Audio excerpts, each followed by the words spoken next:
friends. I'm going to tell you a story while I'm talking with a southern accent because this doggy, I think, talks with a southern accent.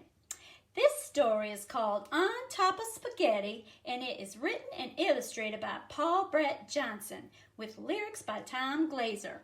And this is a Scholastic book. That is the publisher, and they have given us permission to read this book. Howdy, folks. Welcome to Yodeler Jones Spaghetti Emporium and Musicale. You're just in time to hear about the big sneeze.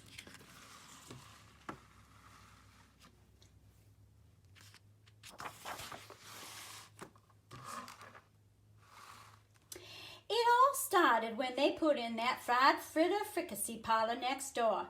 I couldn't haul in a customer with a line and pole. Yodeler, I said to myself, it's time to upgrade the menu. So, I set out to invent the most delicious meatball this side of Sicily. And I likely did, but the blasted thing didn't stick around long enough for a taste test. On top of spaghetti, or covered with cheese, I lost my poor meatball when somebody sneezed. Wow, look at that little tiny mouse, and he had a ginormous sneeze. It rolled off the table and onto the floor. And then my poor meatball rolled out of the door. For all I knew, my entire future depended on that runaway meatball. I had to have a bite.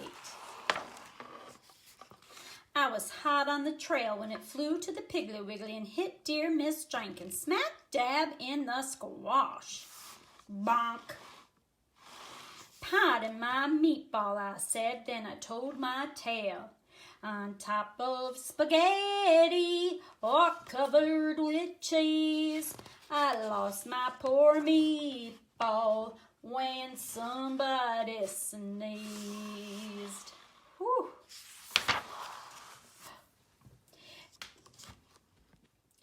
That wasn't the end of it, though, not by a monkey's tail.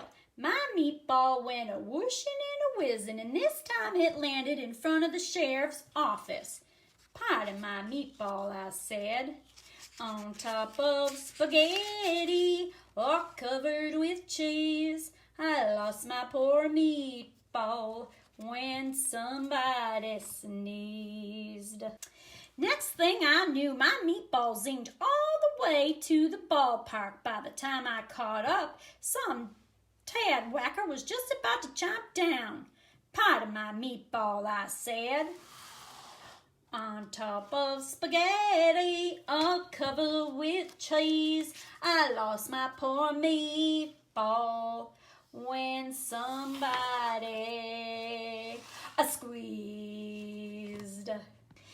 That meatball shot to the outfield, boomeranged, whizzed by shortstop, flew over the pitcher's mound, and headed directly for home plate. Bad Bubba Jr. was up at bat.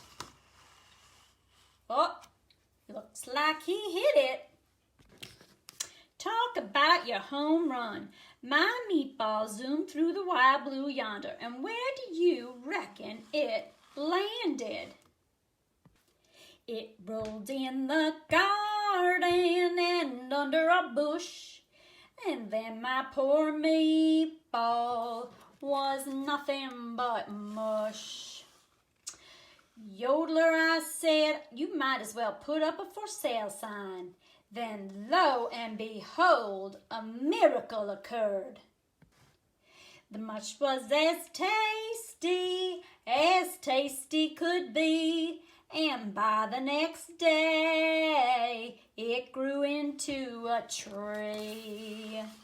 The tree was all covered with meat, but beautiful moss. It grew great big meatballs and tomato sauce. Know what? Those were the most delicious meatballs this side of Sicily. Nowadays, plenty folks stop in for a bellyful. I always tell 'em though, if you eat spaghetti all covered with cheese, hold on to your meatball and don't ever sneeze. Oh my goodness, not again. The end. I hope you like this book. I think it's a very silly book.